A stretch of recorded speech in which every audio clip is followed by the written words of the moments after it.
Hey now people, today we're going to take a look at Patchistory. This is from the brand new company Stunt Kite Publishing, or at least it is in the US. This is originally a Korean game from Denko Games, and Patchistory is a very interesting game. It's at first glance, it's your typical Euro game civilization builder, but it has a very interesting mechanic in that you're not just putting out tiles or using cards to symbolize the civilization that you're building. Or I should say, you are using cards, but what you're doing with them is putting them together like a puzzle.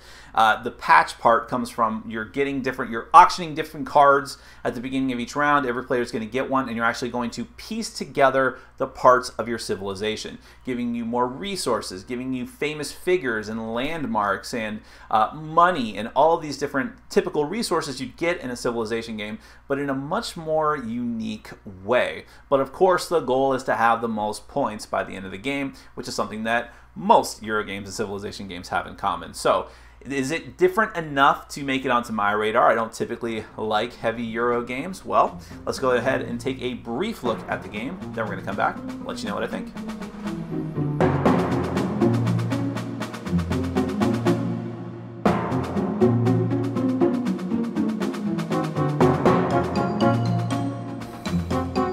Okay, I'm going to race through an explanation of Patchistory. There's a lot of little details to this game. I really can't go over everything, and the limitations of my camera can't show a whole expansive board, which is what this game really does turn into over time. But I'm just going to give you a taste of what the game is like and hopefully give you an idea of what to expect should you ever play it yourself. Now, this is a competitive game for 2 to 4 players, and it's a civilization building game. You start off with a piece of land that's actually going to represent the start of your civilization, and then you're going to play the game over 3 eras of play, building out on that. It's called Patchistory because you're actually patching together cards into your civilization. So each era is going to consist of 5 rounds. At the end of the essentially 15th round, so you've gone through 3 eras, then whoever has the most points is going to be the winner. You're going to be earning victory points as you progress through the game.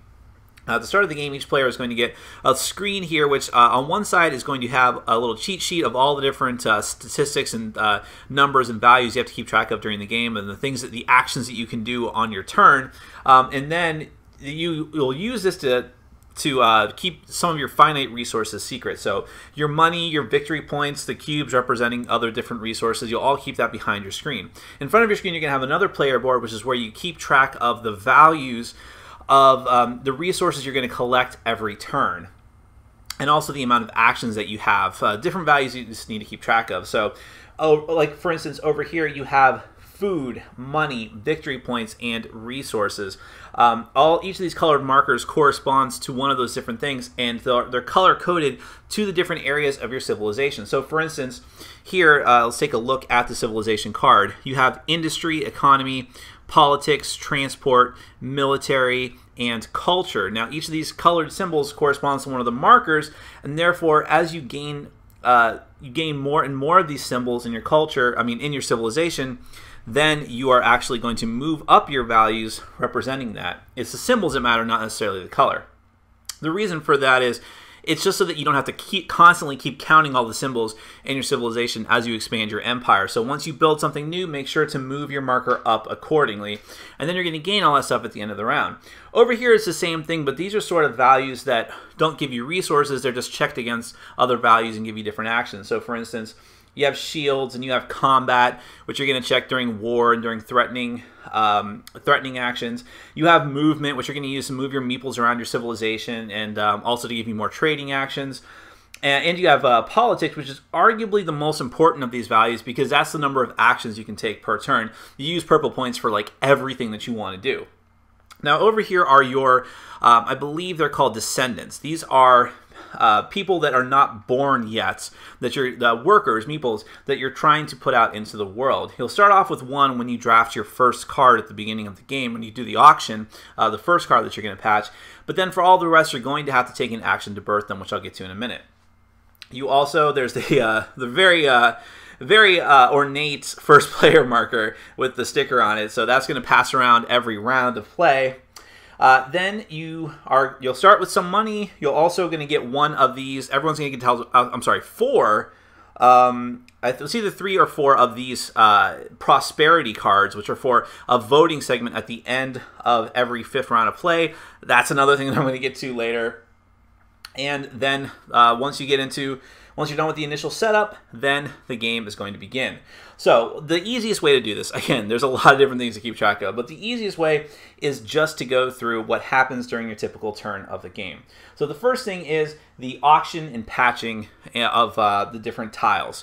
So there's a different stack of cards for every era of the game. So this era is, so they're marked 1, 2, and 3, and they're two-sided. There's the white and black side. There's little numbers up in the top corner. Depending on the number of players in the game, you are going to deal out a number of cards. Let's assume this is a 4-player game, and you're going to deal them in such a way that there's a white card, then a black card, then a white card, then a black card. So try to be as evenly as possible. And there's going to be a card for every player. And then you're going to go into an auction phase for the cards. You're going to start off with some money, and you're going to try to, I believe it's 5 money. Then you're going to go in turn order and bid on one of the cards. Now the way that this works is that you just bid what you want, and when someone else's turn comes around, they can choose to outbid you. We put them in individual corners according to how we're seated. Actually, I believe it's 3 money that you start off with. So we'll sit in individual corner, put our money in individual corners to signify who placed the bid there. If you outbid someone, you just need to bid higher than they did. And then you just are going to be, if you're outbid, you're going to be forced to move to a different card and either bid more if you're trying to beat someone else on it, or you can stay there and outbid that person as well. Or you're going to be forced to go to a different card and potentially just have to settle for that one.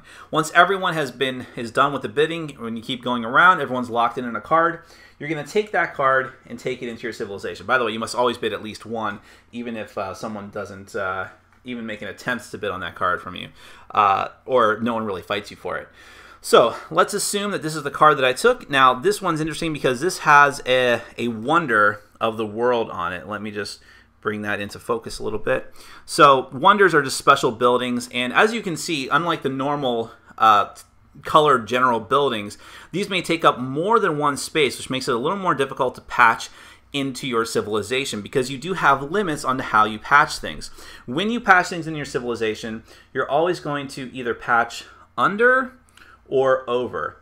If you patch over, then you're running the risk of covering up spaces, and any space that's covered up, it just doesn't exist. It just doesn't happen, which means that it's going to be, you don't get those bonuses anymore. Like let's say I did cover up my politics and economy space, I'd immediately have to move my values down because I no longer have those. I'll no longer collect those resources. Alternatively, I could put it under like this, which means I don't get the bottom half of that new patch card that I put in, but I do get the top half, and that's considered legal.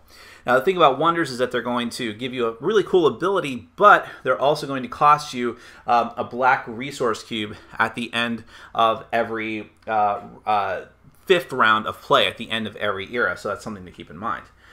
Now, there are some other cards. In fact, I should mention, too, that your starting cards actually start off with a different side as well for advanced players, but that's just the basic normal starting side.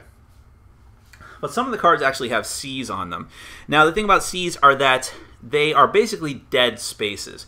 When you try to patch this in, you cannot patch it underneath another space. It can only cover up a space. And when it does that, that space cannot have another card patched onto it, and you can't build anything on it either. You have to first reclaim it. I'm going to get to all that later.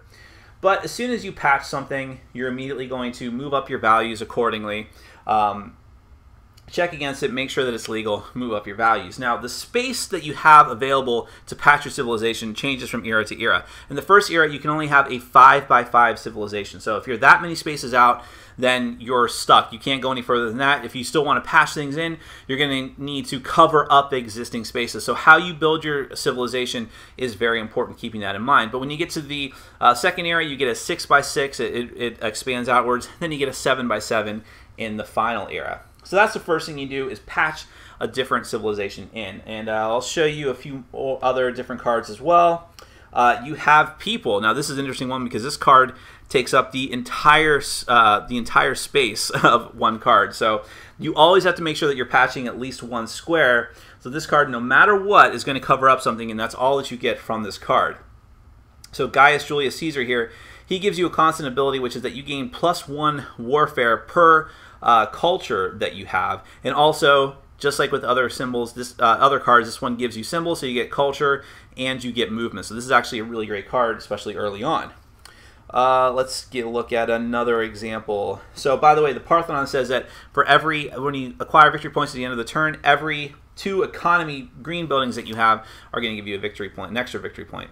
Petra here is another wonder. You always gain an extra victory point during the production phase, but you also get +1 money per trade route that you have. Oh, I didn't even describe that. You get to start with trade routes as well, which means that you can trade with the players that are to your left, and the player to your right can trade with you and do the diplomatic actions, which I haven't even gotten to yet. There's a lot to do in this game. And there's also the possibility of building alliances or starting wars with players too. So there's a lot of cool things. There are special buildings here like these, which are,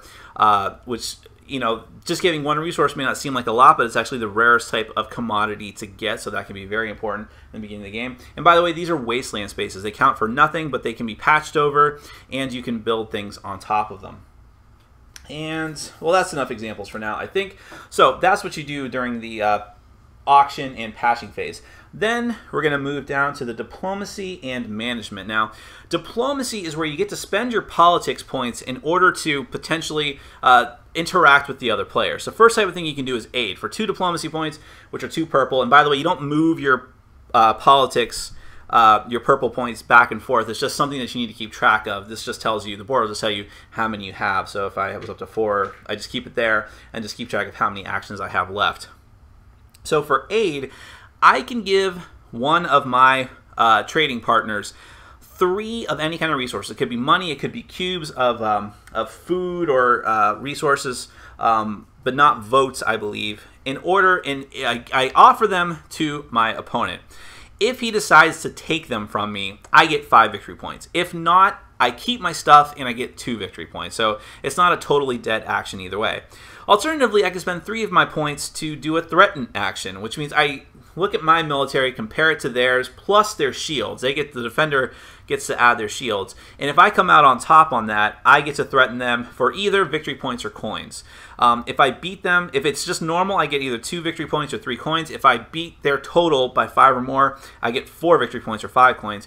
The last thing I can do with the diplomacy action is spend all of my points, get rid of all of them in order to break an alliance. So if I had previously made an alliance with one of these alliance boards, which I'll get to later, between a player, which means that we're friendly, we're partners, I can spend all my points on one turn to break that alliance completely. It's kind of a last-ditch effort if you just need points to threaten them and to go to war with them.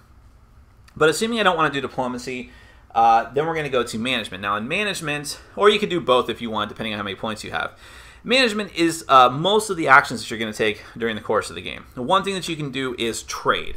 Now, to trade, you need to spend food according to the era, either 2, 3, or 4 food, and then you're going to take meeple that you have. Now, at the beginning of the game, you actually get to build 1 meeple and put it out on a tile of your choice. And actually, let's back up a second. I'll tell you that as well. Some of the cards have little spaces and boxes.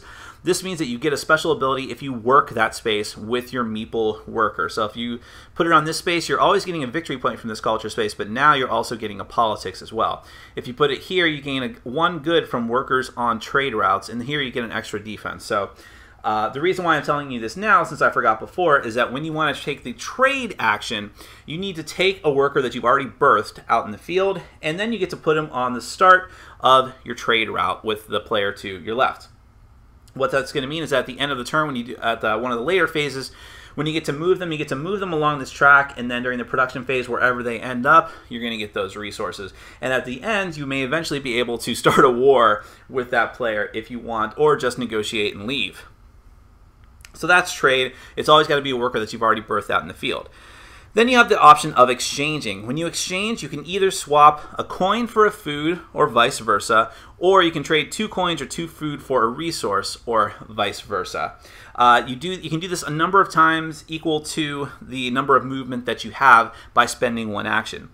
The other thing you can do under the general category is to birth. This is where you actually spend either 4, 5, or 6 food depending on the era. spend 2 action points, and you can actually birth a new worker out into the field anywhere you want.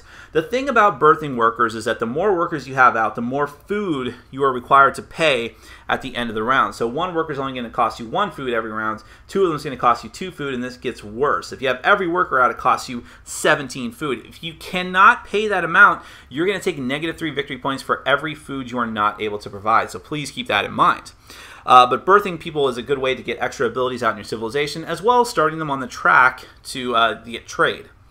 Other things you can do are honor. You can honor your heroes or your wonders. When you build heroes, which are the people you can build out there, and also build the wonders, then you are going to have be able to get more and more points. So if I decide to do the honor action to honor my heroes, I spend 1, 2, or 3 food, and I gain a victory point for every hero that I have out of my civilization. Same if I can also do it with wonders, but I have to spend resources, 0, 1, or 2 resources depending on the era. I can also campaign with my action points. I can spend any number of my action points and get 1 of these white voting cubes for every action point that I spend. This has to do with the voting phase at the end of the 5th round, which I will get to later. The last type of thing I can do with these points are construction. I can either build new trade routes with people. By building new trade routes with any of the other players that I don't already have trade routes with, that enables me to either start a new trade route to put another worker out and get more resources, or to potentially start a war with them or threaten them. I can do the reclamation action, which means I take 1 of these building tiles, put it on a sea that I already have out in my civilization by spending 1 resource and 2 action points. Therefore, it is reclaimed. Now I can build new stuff on there, which is the last thing I'll talk about. Everyone's going to have 4 of these different resource tiles. You get a new one every time you reclaim or build one of these. These represent general buildings, the same type that you'll have out in your civilization. On a wasteland or a reclaimed wasteland, you can spend either 2 resources or 3 resources, depending on the tile, and put that out in your civilization. Now you have more general resources, so it could be a good thing. So, that all is diplomacy and management. Then you go to movement. Every one of your meeples can move a number of spaces equal to your movement, or you can move that meeple along the trade route track.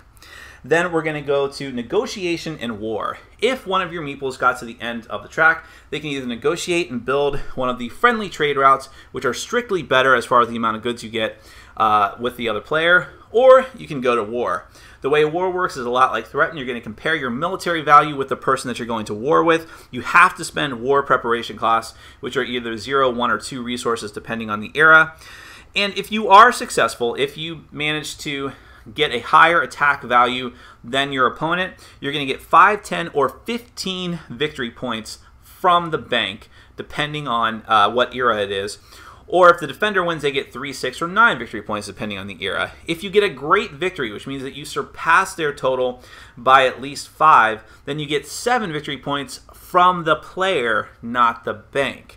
One additional thing you can do here is that each player can also choose to spend resources as an additional +1 to combat. If you decide to do that, each player is going to put out their hand, simultaneously reveal, and add that to their total. So even someone who doesn't have a lot of attack may still win if they have a ton of resources that they're willing to spend. Negotiation and war is over. Now we're going to go to production and worker maintenance. Production is where you figure out what you have on your board according to all the stuff out in your civilization. Take that many resources and put them behind your screen, and then you're going, wonders maintenance is what it is. Then you're going to pay for your wonders, it is worker maintenance. I don't know why I was saying that. That's where you pay for your food for all the workers that you've birthed out into your civilization. Now, the last 2 things that happen in a round don't happen until the 5th round, but we'll talk about those right now. For the 5th round of play, after you get done with production and worker maintenance, then you do heroes and wonder maintenance. That's where you pay 2 food for every one of the heroes that you have out in your civilization. So if I have Julius Caesar here in the 5th round, I have to pay 2 food at the end. Then I have to pay 1 resource block for every wonder that I have out in my civilization. So in this case, it would be an additional 2.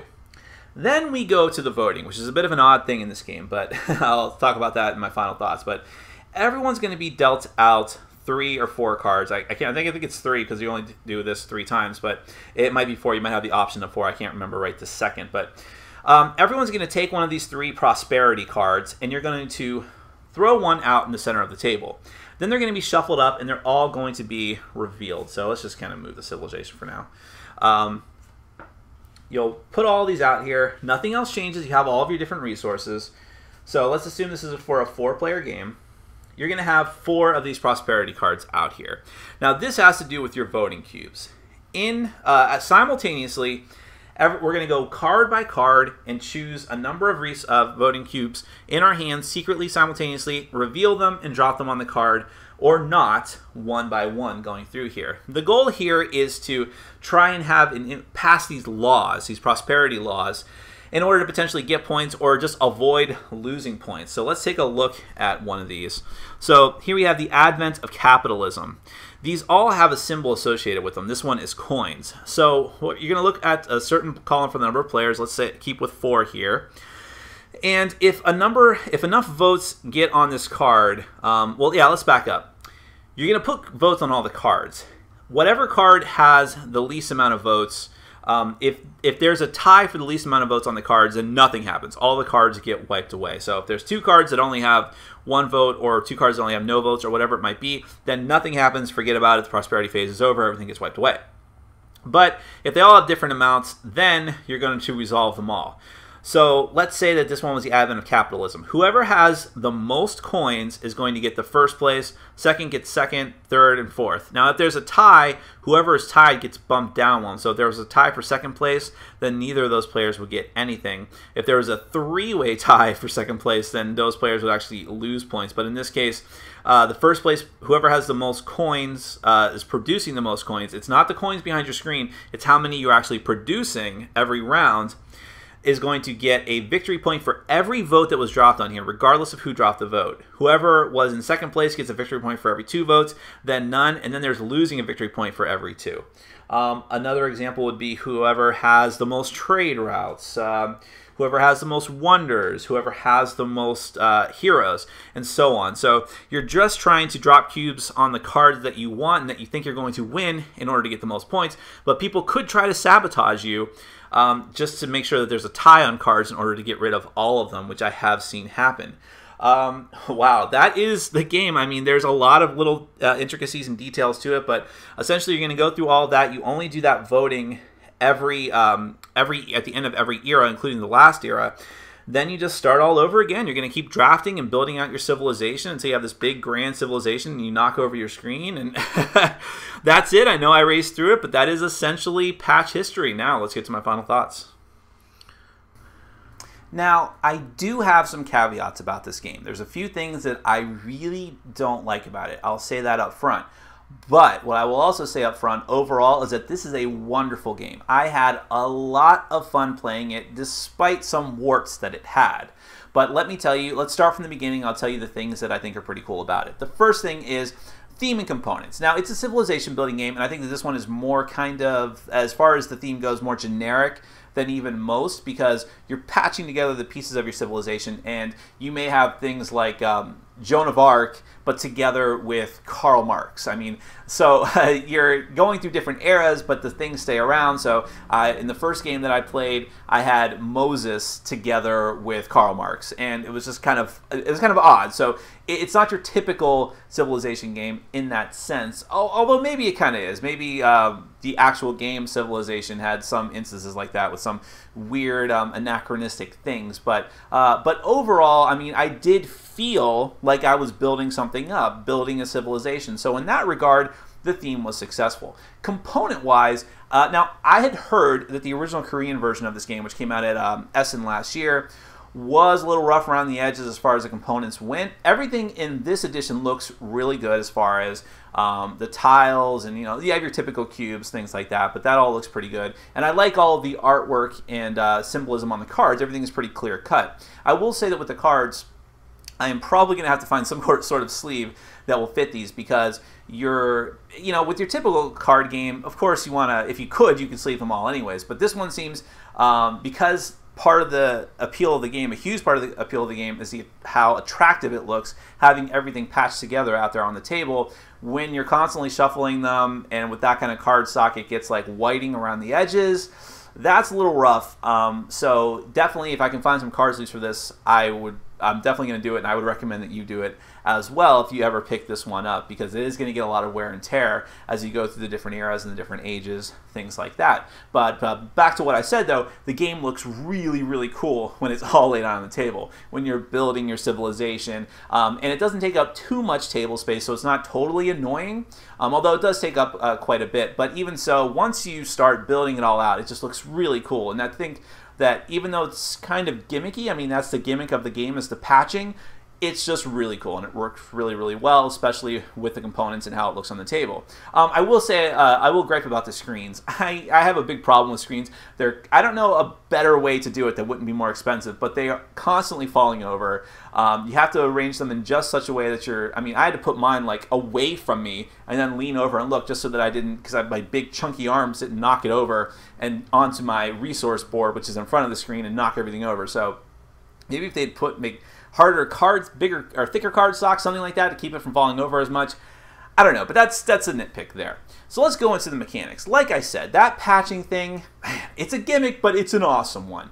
It's just so clever the way it works, because mechanically speaking, it's forcing you to really consider your strategy. You're not just trying to gain everything that you can. You're thinking, okay, if I'm taking this, how is it going to fit here? You're trying to put together the pieces of this puzzle, and you know, the subtitle of the game is The History of Sacrifice. I don't know if this is what they intended, but chances are, through the course of the game, several times, you're going to be sacrificing something. You're going to have to cover up something you may not want to. You're going to have to make those tough choices, which is also going to shape the way that you're playing the game, how you're going through it, and what you're choosing to focus on. If you say, you have to make a decision early on, okay, I really need this building. It's really important. It's going to get me a lot of something. It may get me the politics points that I need so desperately, the purple points. Or it's going to get me money, which I really need, because I can never win an auction. So I need this building. But if I do it, the best place for it to go is right in this spot, which is going to cover up a warfare spot. So I'm already going to be at a disadvantage compared to everyone else. Is this what I want to do? And if I do that, am I going to make an effort later on to get more warfare? Or am I just going to say, screw it, I'm going to go for a different strategy and a different path? That's what you have to decide in this game, so that's where the sacrifice comes in. But I like it. I like the sort of thoughtful restriction that players can put on themselves in games in order to go down a certain path, to the point where in the games that I've played, at the end, everyone was focusing on something different. In one of the games I played, I was focusing solely on money. I wanted as much money as possible, but it enabled me to do a lot of things, especially since I had other cards that were giving me victory points for having economy buildings. So you can really find some good combos to be had. You'll sort of shape your strategy as you play. Someone else was going for the seas, the ocean parts, because even though those are dead spots, they were getting points for them every round. Someone else was strictly going for as many people as possible because they were giving him tremendous bonuses, but then consequently, he needed to have a lot of food. But he was also really good at warfare because those happened to be the people that he took. So everyone's going to be doing something a little bit different. It's just a matter of, can you do it your thing better than they can, and can you also withstand whatever warfare that might be coming at you if you decide not to go for attack. Now, while I like all of that, let me just go ahead and jump right into the couple of things that I don't like about the game as far as mechanically speaking. And a lot of it has to do with that warfare. I will say that the diplomacy and negotiation part is a very odd thing. Both of the games that I've played, it felt completely unnecessary for a vast majority of the game, and then near the end became important, which feels very weird and unbalanced. It feels like there's this whole mechanic strapped onto the game where you can threaten your opponents and give them aid and things like that, but nobody wants to do it until it's absolutely necessary. Because why would you? You have so many other things you need to do with your precious politics points. You have to worry about birthing people, trading, exchanging, putting your meeples over on that the trading track to try and get more resources that you so desperately need. There's building buildings on your, putting more buildings out on your civilization. You need to worry about all these things, and your points are so precious that it never feels like a great idea to do that until someone gets an edge near the end of the game in the third era and starts really viciously going after it. So it just feels very crazy and unbalanced. So not a big fan of that. And by the way, speaking of the politics points, I think I sometimes get the terminology confused, but I think it's the politics points that are the purple ones. Your action points is what I prefer to call them. if you don't get a lot of those early on, you are seriously hindered. If you can't win auctions to get more culture into your society, to get the politics points, you are going to be dropping behind your opponents very quickly. Obviously, if you're not doing that, you're doing other things, so you may be able to get more money, stuff like that. But those points are everything. Getting those action points and being able to do all those different actions really can set you ahead of the pack. And if you really fall behind, if you don't even have an average amount of them, you're really going to suffer for a while. So that is definitely an issue. But again, it just encourages you to do as well as you can in the auction. I'm not a huge fan of auctions, but I think this one's not so bad compared to other games. But still, you need to make sure that you're taking care of that. So that's another thing that's a little unbalanced. The other thing as far as warfare goes is the actual wars and how they take place. Because I'm not going to say that this is a bad thing, but or that overall it's a bad thing. It's another thing that just feels tacked onto the game, and that's a little too complicated for what it is. Like, you don't start warfare until you get to the end of the trade track, and then you have to go through preparations, and then you attack, and then you can use cubes, and there are some cards that will affect that, and then you get victory points from the bank if you win, but then if you win an overwhelming victory, you get more points. I don't know. It all felt very complicated and kind of unnecessary. It was kind of the same thing with the Threaten as well, though the Threaten is simpler and easier to understand. I don't know. I feel, it's a civilization building game. There needs to be war. I think it was not handled as well as it could have been. It just felt felt like they said, okay, we need to have a warlike element in this game. Let's do this. So that's weird. But my least favorite part of this game is the voting. The voting cards at the end of every era, at the end of the 5th round of that era, where everyone has these cards, dealt out 4 cards at the beginning, and everyone's going to put one out in the center of the table, and then you're going to go around and drop votes on these cards, or you'll do it simultaneously. And it's just such a weird thing. It doesn't fit with any of the rest of the game. It's like the whole game comes to a screeching halt, and then you're playing a separate mini game. And even though it only happens 4 times, so okay, it's not too bad. Or 3 times, or no, 3 or 4. I can't remember off the top of my head, but it's I don't know what it is about it. I just think that much like with warfare, it just feels like a tacked on thing that was not executed very well, and that again, there's so many other cool things to do in the game. Like, it's fun. It is fun to grab resources and to build things and to flesh out your history, to patch your civilization. No one ever feels like wasting the tokens or wasting your precious actions on votes. And in fact, in both games that I played, most people that had a lot of votes only got them because they had a special ability that was giving them an inordinate amount of votes. They got more votes than other people. They just got bonuses for campaigning. But most of the times people don't want to do that, so you get into weird situations where someone has control of all the voting, essentially, or where we had at least 2 rounds where people just decided not to do it. So essentially 2 cards had a tie for the least, and they all got wiped away, and nothing happened, and we were like, okay, that was a waste of time. Let's keep going with the next era. So I really am not a fan of that, and I wish that it was either better integrated into the game or they just forget about it altogether. And I suppose you could, but I'm the type of person that doesn't like to homebrew or house rule my stuff, so we just do it. And it sounds like I'm probably being pretty harsh to this game, but the truth is, again, I really enjoyed my time with the game. I suppose that's a testament to how great the rest of the game is. Patching together your civilization, all the different actions you can do, and grabbing resources, and it just felt like a very, very slick engine of a game that I really enjoyed playing. And remember, I don't typically like these types of games. I don't like Sid Meier's Civilization, either the video game or the board game. Now this one is shorter than Civilization, but not by a ton. This is going to be, the box, I believe, says about 2 hours. I would say you're looking at 3 hours, even if you've played before. If you haven't played before, you're probably looking at much more time than that. It is analysis paralysis prone. There's tons of different instances in the game where people need to think very heavily about what they're going to do. The bidding, how they're going to patch the card into their civilization, what actions they're going to take with their action points. And you're supposed to be doing the actions, the management simultaneously, But even so, you're always going to have a straggler. Everyone's done. They're like, okay, we're all done, right? Nope, nope, nope. Still thinking. That happens a lot in this game, and it does drag the game out. And I wish it wasn't like that. I think that with more and more plays, you'll get that time trimmed down, but it's still going to be like a 3-hour game, which isn't going to be everyone's cup of tea. But for me, I enjoyed my time enough that I don't really worry about that so much, even though I don't typically like longer games like that. Patchistory has just been a great experience. I would recommend it, especially if you're into Civ building and heavy Euro games. I wish it didn't have a few of the parts that it does, but I can kind of overlook those because the rest of the game is so good, and I highly recommend this one. My name is Nick, this has been Board Game Brawl, and I'm reminding you to get out there and game every day and in every way. Take care.